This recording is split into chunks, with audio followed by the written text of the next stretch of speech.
Welcome to Friday media. మనుషులకి ఇది అర్థం కాదు. మనుషులకు అర్థం కావడానికి ఇది మానవ ప్రేమ కాదు కాదు. రామారావు గారి అభిమానిగా అన్ని సినిమాలు ఆయన చూశాను.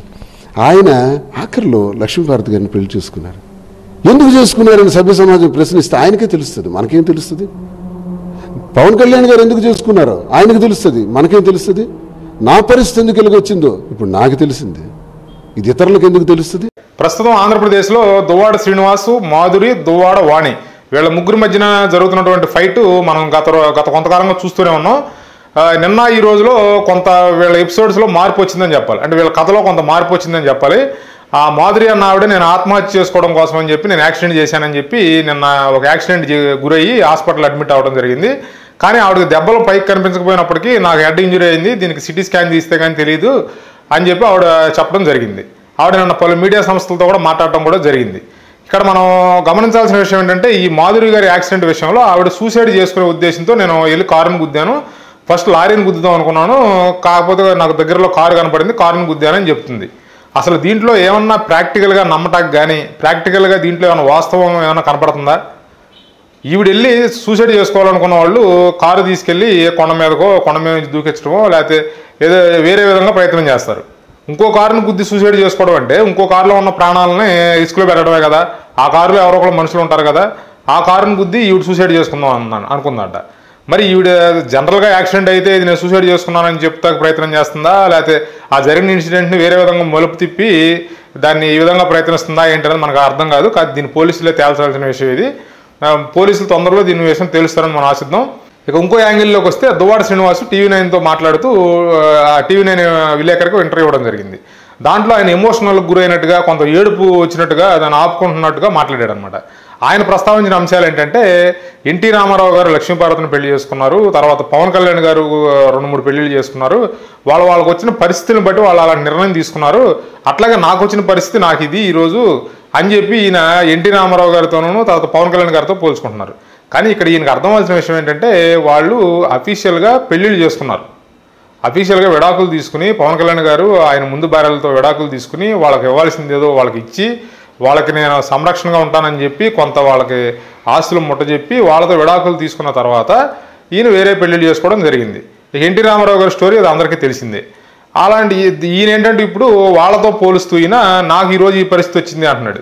మొదటి భార్యకి కానీ ఆ మొదటి భార్య సంతానానికి కానీ ఆ ఊళ్ళోనే వాళ్ళు తిరగాల్సిన పరిస్థితి, ఆ ఊళ్ళోనే ఉండాల్సిన పరిస్థితి, వాళ్ళందరికీ తలెత్తుకుని తిరగాలంటే నువ్వు ఈ విధంగా నువ్వు ఇంకో వేరే అమ్మాయితో వేరే ఇంట్లో కాపురం ఉంటే వాళ్ళు ఎలా తిరగలుగుతారు?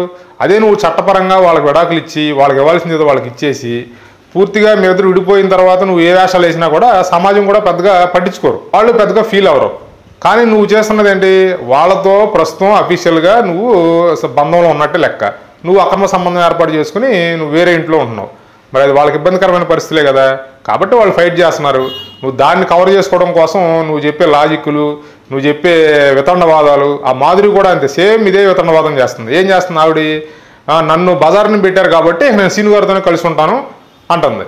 ఇదేం పద్ధతి? అసలు ఇదే వితండవాదం అంటే పబ్లిక్ అంత వెర్రి అదవల్లా కనపడుతున్నారా మీకు? అంటే మీరు చెప్పే ప్రతిదీ నమ్ముతారు అనే అనుకుంటున్నారా మీరు? కనీసం వాళ్ళకి ఇంగిత జ్ఞానం ఆలోచన శక్తి ఉంటుంది కదా. మీరు మాట్లాడేది వితండవాదం.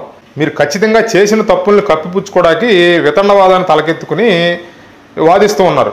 మీడియా విలేకరులు అడిగిన క్వశ్చన్లకు కూడా వాళ్ళకి వితండవాదం. అయితే ఏంటి, ఏం చేస్తారు, ఇది అది అని. ఏం చేస్తారు ఏంటి అన్నప్పుడు మీరు మీడియాకి రావాల్సిన అవసరమే ఉంది. ఇంట్లో ఉండండి. మీ ఆవిడ దువ్వడవాణి ఆవిడ చేయాల్సిన కార్యక్రమాలు ఆవిడ చేసుకుంటుంది. మీకు సమాజంతో పని లేనప్పుడు మీరు ఇంట్లో కూర్చోండి, మీరేమో దానికి రెస్పాండ్ అవ్వమాకండి.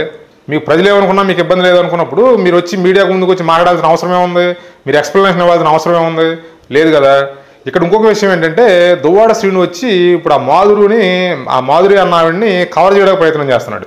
ఇప్పుడు ఈవిడ కారు యాక్సిడెంట్ చేసింది, ఇప్పుడు నేను కావాలని చచ్చిపోవడానికి యాక్సిడెంట్ చేశానంటే ఇప్పుడు పోలీసులు దాన్ని ఓన్లీ ఆత్మహత్య ప్రయత్నం కోసం చేసినట్టుగా తీసుకోరు.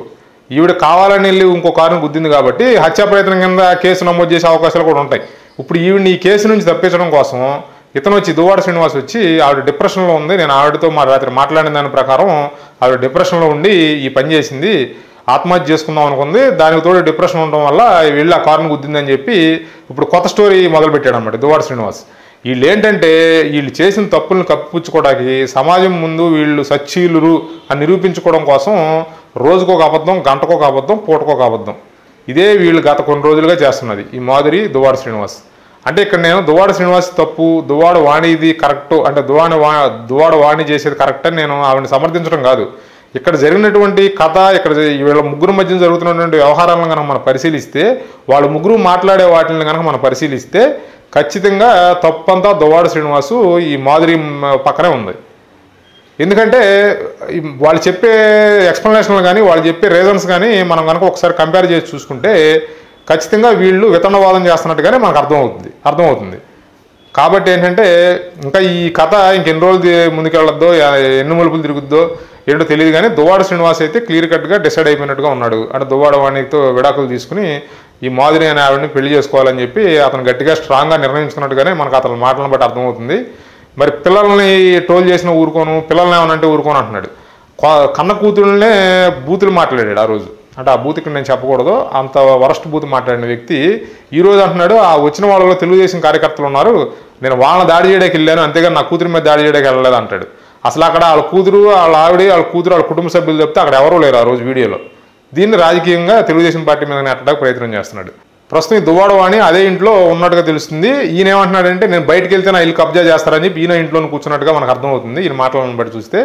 ఇక రాబోయే రోజుల్లో మరి ఏం జరుగుతుంది అనేది మనం వేచి చూడాలి. Please like, share and subscribe 5D media. Thanks for watching.